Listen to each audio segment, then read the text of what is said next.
Hi friends, ನಮಸ್ಕಾರ ಎಲ್ರಿಗೂ. Welcome back to our YouTube channel NSP YouTube ಚಾನಲ್ಗೆ ನಿಮ್ಮೆಲ್ಲರಿಗೂ ಮತ್ತೊಮ್ಮೆ ಸ್ವಾಗತ. ಫ್ರೆಂಡ್ಸ್, ನಾನಿವತ್ತು ನಿಮ್ಮ ಜೊತೆ ಶೇರ್ ಮಾಡ್ಕೊತಾ ಇರೋ ರೆಸಿಪಿ ಬಂದು ಪುಂಡಿ ಸೊಪ್ಪಿಂದ ಯಾವ ರೀತಿ ಚಟ್ನಿ ಮಾಡೋದು ಅಂತ ಈ ವಿಡಿಯೋದಲ್ಲಿ ನಿಮ್ಮ ಜೊತೆ ಶೇರ್ ಮಾಡ್ಕೊತಾ ಇದ್ದೀನಿ.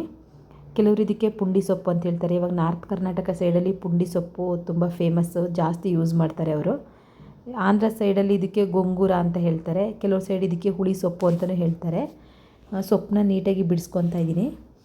ಬೇರೆ ಸೊಪ್ಪನ್ನೆಲ್ಲ ನಾವು ಅದರ ಕಡ್ಡಿ ಸಮೇತ ಹಾಕ್ಬೋದು, ಆದರೆ ಈ ಸೊಪ್ಪಲ್ಲಿ ಬರೀ ಎಲೆ ಮಾತ್ರ ಬಿಡಿಸ್ಕೊಬೇಕು. ನಾವು ಕಡ್ಡಿ ಯೂಸ್ ಮಾಡಬಾರ್ದು. ಪ್ರತಿಯೊಂದು ಸೊಪ್ಪನ್ನು ನೀಟಾಗಿ ನೋಡಿಕೊಂಡು ಎಲೆ ಮಾತ್ರ ಬಿಡಿಸ್ಕೊತಾ ಇದ್ದೀನಿ. ತುಂಬ ಟೇಸ್ಟಿಯಾಗಿರುತ್ತೆ ಮತ್ತು ಹೆಲ್ದಿ ಕೂಡ. ನೀವು ಒಂದ್ಸಲ ಟ್ರೈ ಮಾಡಿ, ಹೇಗೆ ಬಂದಿತ್ತು ಅಂತ ಕಮೆಂಟ್ ಮಾಡೋದನ್ನು ಮರಿಬೇಡಿ. ಹಾಗೆ ಯಾರಾದರೂ ಸಬ್ಸ್ಕ್ರೈಬ್ ಮಾಡ್ತಾರೆ ನೋಡ್ತಾಯಿದ್ರೆ ದಯವಿಟ್ಟು ಸಬ್ಸ್ಕ್ರೈಬ್ ಮಾಡಿಕೊಂಡು ನೋಡಿ. ನಾನಿಲ್ಲಿ ಒಂದು ಕಟ್ಟಷ್ಟು ಸೊಪ್ಪನ್ನ ತೊಗೊಂಡಿದ್ದೀನಿ. ಇದು ಒಂದು 15 ದಿನಕ್ಕಾಗುವಷ್ಟು ಚಟ್ನಿನ ಮಾಡಿ ಇಟ್ಕೊಬೋದು ನಾವು ಫ್ರಿಜ್ಜಲ್ಲಿ. ನೀವು ಹೊರಗಡೆನೇ ಫ್ರಿಜ್ಜಲ್ಲೇ ಅಲ್ಲದೇ ಇಡ್ತೀನಿ ಅಂದರೆ ಒಂದು 3 ಡೇಸು ನೀವು ಏನು ಪ್ರಾಬ್ಲಮ್ ಇಲ್ದಲೇ ನೀಟಾಗಿ ಇಡ್ಬೋದು. ಆದರೆ ಮೇಯ್ನ್ ಅದಕ್ಕೆ ನೀರು ತಗಲೋದೇ ಇರೋ ಥರ ನೋಡ್ಕೊಬೇಕು. ಇವಾಗ ನೀಟಾಗಿ ಸೊಪ್ಪನ್ನ ತೊಳಿತಾ ಇದ್ದೀನಿ. ನಾನು ಸೊಪ್ಪು ತೊಳೆಯುವಾಗ, ಯಾವುದೇ ಸೊಪ್ಪು ತೊಳೆಯುವಾಗ್ಲೂ ಒಂದು ಸ್ವಲ್ಪ ಉಪ್ಪನ್ನ ಹಾಕಿ ಒಂದು 10-15 ನಿಮಿಷ ನೆನೆಸಿಡ್ತೀನಿ. ಸ್ವಲ್ಪ ಅದರಲ್ಲಿ ಏನಾದರೂ ಹುಳ ಎಲ್ಲ ಮೊಟ್ಟೆ ಇಟ್ಟಿರೋದೆಲ್ಲ ಇರುತ್ತೆ, ನಾವು ಕೆಲವೊಂದು ಸಲ ನೋಡಿರೋಲ್ಲ ಅರ್ಜೆಂಟಲ್ಲಿ. ಅದಕ್ಕೋಸ್ಕರ ಈ ರೀತಿ ನೆನೆಸಿಡೋದ್ರಿಂದ ಒಳ್ಳೆಯದು ಅಂದ್ಬಿಟ್ಟು. ಇವಾಗ ಈ ಚಟ್ನಿ ಮಾಡೋದಕ್ಕೆ ಮೆಣಸಿನ್ಕಾಯಿ ತೊಗೊಂಡಿದ್ದೀನಿ. ಖಾರಕ್ಕೆ ಒಣಮೆಣ್ಸಿನ್ಕಾಯಿ ನಾನಿಲ್ಲಿ ಒಂದು 10 ಮೆಣಸಿನ್ಕಾಯಿನ ತೊಗೊಂಡಿದ್ದೀನಿ. ಇದು ಅಷ್ಟೊಂದು ಖಾರ ಇಲ್ಲ, ಹಾಗಾಗಿ ನಾನೊಂದು 10 ತೊಗೊಂಡಿದ್ದೀನಿ. ಪುಂಡಿ ಸೊಪ್ಪಿನ ಚಟ್ನಿಗೆ ಖಾರ ಜಾಸ್ತಿ ಇದ್ರೇ ತುಂಬ ಚೆನ್ನಾಗಿ ಅನ್ಸೋದು. ಅದ್ರ ಜೊತೆಗೆ 1 ಸ್ಪೂನಷ್ಟು ಧನಿಯಾ ಕಾಳನ್ನ ತೊಗೊಂಡಿದ್ದೀನಿ. 1-2 ಕಡ್ಡಿಯಷ್ಟು ಕರಿಬೇವಿನ ಸೊಪ್ಪು, ಸ್ವಲ್ಪ ಮೆಂತ್ಯ ಕಾಳು.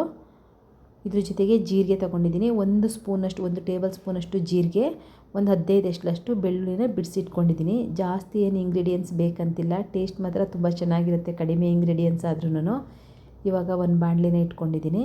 ಬಾಣಲಿ ಸ್ವಲ್ಪ ಬಿಸಿ ಆದಮೇಲೆ 1 ಸ್ಪೂನಷ್ಟು ಎಣ್ಣೆನ ಸೇರಿಸ್ತಾ ಇದ್ದೀನಿ. ನಾವು ಮೆಣಸಿನ್ಕಾಯಿ, ಜೀರಿಗೆ ಇದನ್ನು ನೀಟಾಗಿ ಫ್ರೈ ಮಾಡ್ಕೊಬೇಕು, ಅದಕ್ಕೋಸ್ಕರ. ಆಮೇಲೆ ಎಲ್ಲ ಒಂದೇ ಸಲ ಹಾಕಿ ಫ್ರೈ ಮಾಡೋದಕ್ಕೆ ಹೋಗಬೇಡಿ. ಸಪ್ರೇಟಾಗಿ ಫ್ರೈ ಮಾಡ್ಕೊಳ್ಳಿ. ಏಕೆಂದರೆ ಮೆಂತ್ಯ ಅದೆಲ್ಲ ಬೇಗ ಸೀದೋದಂಗೆ ಆಗಿಬಿಡುತ್ತೆ. ಅದಕ್ಕೋಸ್ಕರ ಪ್ರತಿಯೊಂದು ಐಟಮ್ನು ಸಪ್ರೇಟಾಗಿ ಹಾಕ್ಕೊಂಡು ಕಮ್ಮಿ ಊರಿನಲ್ಲಿ ಇಟ್ಕೊಂಡು ಫ್ರೈ ಮಾಡ್ಕೊಬೇಕು. ನಾವು ಎಷ್ಟು ಕಮ್ಮಿ ಊರಿನಲ್ಲಿ ಇಟ್ಕೊಂಡು ಫ್ರೈ ಮಾಡ್ಕೊತೀವೋ ಅಷ್ಟು ಟೇಸ್ಟ್ ಚೆನ್ನಾಗಾಗತ್ತೆ. ನೋಡಿ, ಇವಾಗ ಪ್ರತಿಯೊಂದು ಐಟಮ್ನು ಸಪ್ರೇಟಾಗಿ ಹಾಕಿ ಒಂದೊಂದು 30 ಸೆಕೆಂಡು ಟೈಮ್ ಕೊಟ್ಟು ನಾನು ಹಾಕ್ಕೊತಾ ಇದ್ದೀನಿ, ಎಲ್ಲ ಫ್ರೈ ಮಾಡ್ಕೊತಾ ಇದ್ದೀನಿ. ಟೋಟಲಾಗಿ ಇದು ನೀವು ಹುರ್ಕೊಳ್ಳೋದಕ್ಕೆ ಒಂದು 3 ನಿಮಿಷ ಆದರೆ ಸಾಕಾಗತ್ತೆ. ನೋಡಿ, ಬೆಳ್ಳುಳ್ಳಿನೂ ಸಹ ಸೇರಿಸ್ತಾ ಇದ್ದೀನಿ ಇವಾಗಲೇ. ಬೆಳ್ಳುಳ್ಳಿನ ಸಿಪ್ಪೆ ತೆಗೆದು ಸೇರಿಸಿ. ಕೆಲವೊಂದು ಸಲ ನಾಟಿ ಬೆಳ್ಳುಳ್ಳಿ ಇದ್ದರೆ ಪರವಾಗಿಲ್ಲ, ಸಿಪ್ಪೆ ತೆಗಿಲಿಲ್ಲ ಅಂದರೂ ನಡೆಯುತ್ತೆ. ಮತ್ತು ನಾವು ರುಬ್ಬೋದ್ರಿಂದ ಜೀರಿಗೆ ಜೊತೆಗೆ ಮೆಂತ್ಯ, ನೀವು ಬೇಕಂದರೆ 1-2 ಕಾಳು ಮೆಣಸು ಸಹ ಸೇರಿಸ್ಕೊಬೋದು ಖಾರಕ್ಕೆ. ನಾನಿಲ್ಲಿ ಮೆಣಸು ಹಾಕಿಲ್ಲ, ಯಾಕೆಂದರೆ ಮೆಣಸಿನ್ಕಾಯಿನೇ ಜಾಸ್ತಿ ಹಾಕಿರೋದ್ರಿಂದ ಕಾಳು ಮೆಣಸನ್ನ ಹಾಕಿಲ್ಲ. ಇವಾಗ ನೀಟಾಗಿ ಇದನ್ನು ಫ್ರೈ ಮಾಡ್ಕೊತಾ ಇದ್ದೀನಿ. ಇದು ಹುಳಿ ಸೊಪ್ಪು, ತುಂಬ ಹುಳಿ ಇರುತ್ತೆ, ಹಾಗಾಗಿ ಇದಕ್ಕೇನು ಹುಣಸೆ ಹಣ್ಣೆಲ್ಲ ಸೇರಿಸೋ ಅವಶ್ಯಕತೆ ಇರಲ್ಲ, ಹುಳಿ ಜಾಸ್ತಿ ಇರೋದ್ರಿಂದ. ಇವಾಗ ನೋಡಿ 15 ನಿಮಿಷ ಆಗಿದೆ. ಸೊಪ್ಪನ್ನೆಲ್ಲ ನೀಟಾಗಿ ನೀರು ಬಸ್ದು ಸೋರಾಕಿಟ್ಕೊಂಡಿದ್ದೀನಿ. ಈ ಕಡೆ ಇದು ಫ್ರೈ ಮಾಡ್ಕೊಂಡಿರೋದು ರೆಡಿಯಾಗಿದೆ. ಇದು ತಣ್ಣಗಾಗಬೇಕು. ಒಂದು ಪ್ಲೇಟಲ್ಲಿ ಏನಾದರೂ ಹಾಕಿಬಿಟ್ಟು ಒಂದು 5-10 ನಿಮಿಷ ಹಾಗೆ ತಣ್ಣಗಾಗೋದಕ್ಕೆ ಬಿಡಿ. ಬಿಸಿ ಎಲ್ಲ ರುಬ್ಬೋದ್ರಿಂದ ಮಿಕ್ಸಿ ಜಾರು ಹಾಳಾಗುತ್ತೆ, ಅದ್ರ ಜೊತೆಗೆ ಟೇಸ್ಟು ಕಮ್ಮಿ ಇರುತ್ತೆ, ಅದಕ್ಕೋಸ್ಕರ. ನೋಡಿ, ಇವಾಗ ಇದನ್ನು ನಾನು ಪ್ಲೇಟಲ್ಲಿ ಹಾಕಿ ಒಂದು 5-10 ನಿಮಿಷ ಹಾಗೆ ಸೈಡಲ್ಲಿ ಎತ್ತಿಕೊತಾ ಇದ್ದೀನಿ. ಕಂಪ್ಲೀಟಾಗಿದ್ದು ತಣ್ಣಗಾಗಬೇಕು. ನೋಡಿ, ಇದಾಗಿದೆ. ಮತ್ತು ನೀವೇನಾದರೂ ಧನಿಯಾ ಕಾಳಿಲ್ಲ ಅಂದ್ಬಿಟ್ಟು ಧನಿಯಾ ಪೌಡ್ರೆಲ್ಲ ಹಾಕೋದಕ್ಕೆ ಹೋಗ್ಬಿಡಿ, ಚೆನ್ನಾಗಾಗಲ್ಲ. ಇದಕ್ಕೆ ಧನಿಯಾ ಕಾಳೇ ಚೆನ್ನಾಗಾಗೋದು. ಮತ್ತು ಕೊತ್ತಂಬರಿ ಸೊಪ್ಪು ಅದೆಲ್ಲ ಏನೂ ಹಾಕೋದಕ್ಕೆ ಹೋಗಬಾರ್ದು, ಯಾಕೆಂದರೆ ಇದ್ರ ಫ್ಲೇವರೇ ಕಮ್ಮಿ ಆಗಿಬಿಡುತ್ತೆ. ಇವಾಗ ಅದೇ ಬಾಣಲಿಗೆ ಎಣ್ಣೆನ ಸೇರಿಸ್ತಾ ಇದ್ದೀನಿ. 1 ಸ್ಪೂನಷ್ಟು ಎಣ್ಣೆನ ಸೇರಿಸಿ ನಾನು ಸೊಪ್ಪನ್ನ ಹಾಕ್ಕೊತಾ ಇದ್ದೀನಿ. ನೀವು ಎಣ್ಣೆ ಇಲ್ಲ ಹಾಗೇ ಹಾಕ್ಕೊಂಡ್ರೂ ಆಗುತ್ತೆ, ಬೇಕಂದರೆ. ನಾನು ತಳ ಹಿಡಿದ್ರೆ ಅನ್ನೋದಕ್ಕೋಸ್ಕರ 1 ಸ್ಪೂನಷ್ಟು ಎಣ್ಣೆನ ಸೇರಿಸ್ತಾ ಇದ್ದೀನಿ. ನೋಡಿ, ಒಂದು ಪಾತ್ರೆ ತುಂಬ ಆಗೋಗಿದೆ ಸೊಪ್ಪು, 1 ಕಟ್ಟು. ಇದ್ರಲ್ಲಿ ಕೊನೆಗೆ ಎಷ್ಟು ಕಮ್ಮಿ ಆಗುತ್ತೆ ಅಂದರೆ, ಇದು ಬೇಯ್ತಾ ನೋಡಿ ಬೇಗ ಬೇಗದೋಗುತ್ತೆ. ಏನೋ ಒಂದು 3-4 ನಿಮಿಷದಲ್ಲೆಲ್ಲ ಇದು ಫುಲ್ಲು ಕರಗೋದಂಗೆ ಆಗಿಬಿಡುತ್ತೆ ಈ ಸೊಪ್ಪು. ನೋಡಿ, ಈ ರೀತಿ ಕಲರ್ ಚೇಂಜ್ ಆಗ್ತಾ ಬರ್ತಾ ಇದೆ. ನಾನು 1 ಕಟ್ ಸೊಪ್ಪು ತೊಗೊಂಡಿರೋದು ಒಬ್ಬರು ಇಬ್ಬರು ತಿಂತೀವಿ ಅಂತಂದರೆ ಒಂದು 15 ದಿನಕ್ಕಾಗುವಷ್ಟು ಚಟ್ನಿ ಆಗುತ್ತೆ. ಏಕೆಂದರೆ ತುಂಬ ಹುಳಿ ಇರುತ್ತೆ, ಇದು ಜಾಸ್ತಿ ತಿನ್ನೋದಕ್ಕೂ ಆಗೋಲ್ಲ. ನೀವೇನಾದರೂ ಇನ್ನೂ ತುಂಬ ಜನ ಜಾಸ್ತಿ ಇದ್ದೀರಂದರೆ ಒಂದು 2 ಕಟ್ ತೊಗೊಂಡ್ರೆ ನೀವು ಬೆಟರು. ನೋಡಿ, 1 ಕಟ್ಟು ಸೊಪ್ಪಲ್ಲಿ ಇಷ್ಟ ಆಗಿದ್ದು.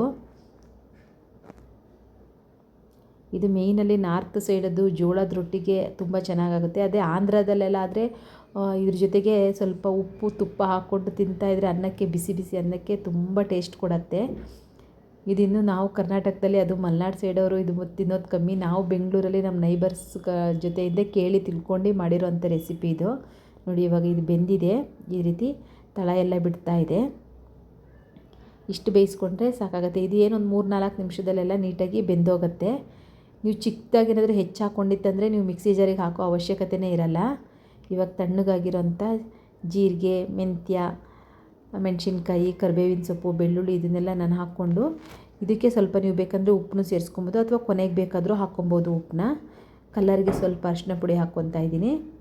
ಫಸ್ಟು ಇದನ್ನು ಹಾಗೆ ಸ್ವಲ್ಪ ತರಿಯಾಗಿ ರುಬ್ಕೊಬೇಕು. ನೀರೇನು ಹಾಕೋದಕ್ಕೆ ಹೋಗಬಾರ್ದು. ಮಿಕ್ಸಿ ಜಾರು ಒದ್ದೆ ಇಲ್ದಿರೋ ಥರ ನೋಡ್ಕೊಳ್ಳಿ, ತೇವ ಇಲ್ದಿರೋ ಅಂಥ ಮಿಕ್ಸಿ ಜಾರನ್ನ ತೊಗೊಳ್ಳಿ. ನೋಡಿ ಇವಾಗ ಈ ತರಿಯಾಗಿ ರುಬ್ಬಿಟ್ಕೊಂಡಿದ್ದೀನಿ. ಇವಾಗ ಇದಕ್ಕೆ ಉಪ್ಪನ್ನ ಸೇರಿಸ್ಕೊತಾ ಇದ್ದೀನಿ ರುಚಿಗೆ ತಕ್ಕಷ್ಟು. ನಿಮಗೆ ಕೆಲವರು ತುಂಬ ಹುಳಿನೇ ಇರುತ್ತೆ ಸೊಪ್ಪು, ಇನ್ನೂ ಹುಳಿ ಬೇಕು ಅನ್ನೋರಿದ್ರೆ ಇವಾಗ ಒಂದು ಸ್ವಲ್ಪ ಹುಣಸೆಹಣ್ಣು ಹಾಕ್ಕೊಳ್ಳಿ, ಒಂದು ಚಿಕ್ಕ ಗೋಲಿ ಗಾತ್ರದಷ್ಟು. ನಾನು ಹುಣಸೆಹಣ್ಣು ಹಾಕ್ಕೊಂಡಿಲ್ಲ, ಸೊಪ್ಪೆ ಹುಳಿ ಇರೋದ್ರಿಂದ. ಇವಾಗ ಬೇಯಿಸಿಕೊಂಡಿದ್ನಲ್ವ ಸೊಪ್ಪು, ಅದನ್ನು ಸಹ ಈ ಮಿಕ್ಸಿ ಜಾರಿಗೆ ಸೇರಿಸ್ಕೊಂಡು ನೀಟಾಗಿ ಒಂದು ಮಿಕ್ಸ್ ಮಾಡ್ಕೊತಾ ಇದ್ದೀನಿ. ನಾವು ಜೀರಿಗೆ, ಮೆಂತ್ಯ, ಮೆಣಸು ಇದನ್ನೆಲ್ಲ ಹಾಕಿದ್ದೀವಲ್ವ, ಇದು ನೀಟಾಗಿ ಮಿಕ್ಸ್ ಆಗಬೇಕು ಇದ್ರ ಜೊತೆಗೆ, ಸೊಪ್ಪಿನ ಜೊತೆಗೆ. ಸೊಪ್ಪೇನಾದರೂ ನೀವು ಹೆಚ್ಚು ಹಾಕ್ಕೊಂಡಿದ್ರೆ ಅಂತಂದರೆ ಅದನ್ನು ರುಬ್ಬೋ ಅವಶ್ಯಕತೆಯೇ ಇರಲ್ಲ. ನೋಡಿ ಇವಾಗ ಇದನ್ನು ಹಾಕಿ ಒಂದು ರೌಂಡ್ ಅಷ್ಟೇ ಮಿಕ್ಸಿನ ಆಫ್ ಆ್ಯಂಡ್ ಆನ್ ಮಾಡಿದ್ರೆ ಸಾಕಾಗತ್ತೆ. ನೋಡಿ ಇವಾಗ ಇದಾಗಿದೆ, ನಿಮಗೆ ಗೊತ್ತಾಗತ್ತೆ. ಇದು ಇಷ್ಟಕ್ಕೇ ಒಳ್ಳೆ ಪರಿಮಳ ಬರ್ತೈತೆ. ಇದ್ರ ಜೊತೆಗೆ ಒಂದು ಒಳ್ಳೆ ಒಗ್ಗರಣೆ ಹಾಕ್ಬಿಟ್ರೆ ಅಂತೂ ಸೂಪರಾಗಿರುತ್ತೆ. ಮೇಯ್ನ್ ಇದಕ್ಕೆ ಎಣ್ಣೆ ಜಾಸ್ತಿ ಬೇಕು. ನಾನಿಲ್ಲಿ ಒಂದು 5-6 ಸ್ಪೂನಷ್ಟು ಎಣ್ಣೆನ ಸೇರಿಸ್ಕೊಂಡು ಒಂದು 1/4 ಸ್ಪೂನಷ್ಟು ಎಣ್ಣೆ ಕಾದ್ಮೇಲೆ ಸಾಸಿವೆನ ಹಾಕ್ಕೊತಾ ಇದ್ದೀನಿ. ಒಂದು ಅರ್ಧ ಸ್ಪೂನಷ್ಟು ಜೀರಿಗೆ, ನಾವು ಆಲ್ರೆಡಿ ಜೀರಿಗೆ ಹಾಕ್ಕೊಂಡಿದ್ದೀವಿ. ನೀವು ಬೇಕಂದರೆ ಒಗ್ಗರಣೆಗೆ ಹಾಕ್ಕೊಬೋದು, ಇಲ್ಲಾಂದರೆ ಸ್ಕಿಪ್ ಮಾಡ್ಬೋದು. ಆದರೆ ಹಾಕಿ ತುಂಬ ಚೆನ್ನಾಗಿರುತ್ತೆ. ಜೀರಿಗೆನೇ ಮೇಯ್ನ್ ಇದಕ್ಕೆ. ಜೀರಿಗೆ, ಬೆಳ್ಳುಳ್ಳಿ ಇತ್ತಂದರೆ ತುಂಬ ಚೆನ್ನಾಗಾಗತ್ತೆ. ಇವಾಗ ಇದಕ್ಕೆ ಬೆಳ್ಳುಳ್ಳಿನ ಒಂದು 5 ಎಸ್ಳು ಬೆಳ್ಳುಳ್ಳಿನ ಜಜ್ಜಿ ಸೇರಿಸ್ಕೊತಾ ಇದ್ದೀನಿ.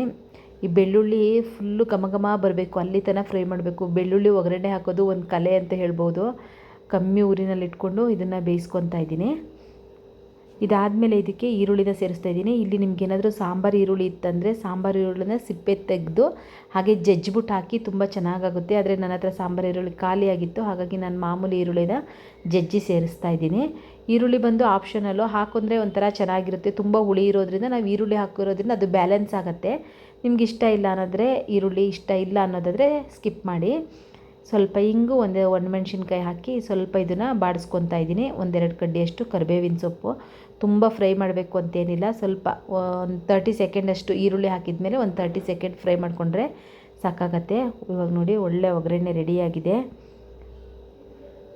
ಮೇಯ್ನ್ ಇದಕ್ಕೆ ಎಣ್ಣೆ ಜಾಸ್ತಿ ಬೇಕು, ಯಾಕೆಂದರೆ ನಾವು ತುಂಬ ದಿನಗಳ ಕಾಲ ಹಾಗೆ ಇಡೋದ್ರಿಂದ ಜಾಸ್ತಿ ಎಣ್ಣೆ ಇದ್ದರೆ ಯಾವುದೇ ಐಟಮ್ ಆದರೂ, ಇವಾಗ ನಾವು ಪುಳಿಯೋಗರೆ ಗೊಜ್ಜಾಗಲಿ ಈ ಥರ ಯಾವುದೇ ಗೊಜ್ಜುಗಳು ಮಾಡಿದಾಗಲ ನಾವು ಫ್ರಿಜ್ಜಲ್ಲಿ ಇಡಲ್ಲ, ಹಾಗೆ ಹೊರಗೆ ಇಟ್ಟಿದ್ದೀವಿ ಅಂತಂದರೆ ಎಣ್ಣೆ ಜಾಸ್ತಿ ಇತ್ತಂದರೆ ಅದು ಹಾಳಾಗಲ್ಲ.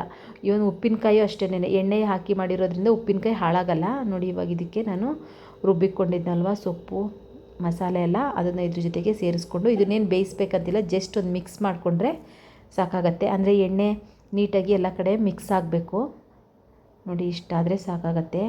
ನೀವು ಒಂದು ಸಲ ಟ್ರೈ ಮಾಡಿ ಹೇಗೆ ಬಂದಿತ್ತು ಅಂತ ಕಮೆಂಟ್ ಮಾಡಿ ಹೇಳಿ. ಇದು ಸಾಧಾರಣಕ್ಕೆ ನಮಗೆ ಎಲ್ಲ ಕಡೆ ಸಿಗಲ್ಲ ಅಂತ ಅನ್ಕೊತೀವಿ. ಬೆಂಗಳೂರಲ್ಲಿ ಆಲ್ಮೋಸ್ಟ್ ಎಲ್ಲ ತರಕಾರಿ ಸೊಪ್ಪುಗಳಿಗೇನು ಬರ ಇಲ್ಲ. ಯಾವುದೇ ಸೊಪ್ಪಾಗಿರಲಿ, ಯಾವ ಊರಿನ ಸೊಪ್ಪು ತರಕಾರಿನೇ ಆಗಿರಲಿ ಸಿಕ್ಕೇ ಸಿಗುತ್ತೆ. ಹಾಗಾಗಿ ಬೆಂಗಳೂರಲ್ಲಿ ಇರೋರಿಗೆ ಸಿಗುತ್ತೆ. ಇನ್ನು ನಾರ್ತ್ ಸೈಡ್ ಅವರು ಈ ರೆಸಿಪಿನ ತುಂಬ ಇಷ್ಟಪಟ್ಟು ತಿಂತಾರೆ ಜೋಳದ ರೊಟ್ಟಿ ಜೊತೆಗೆ.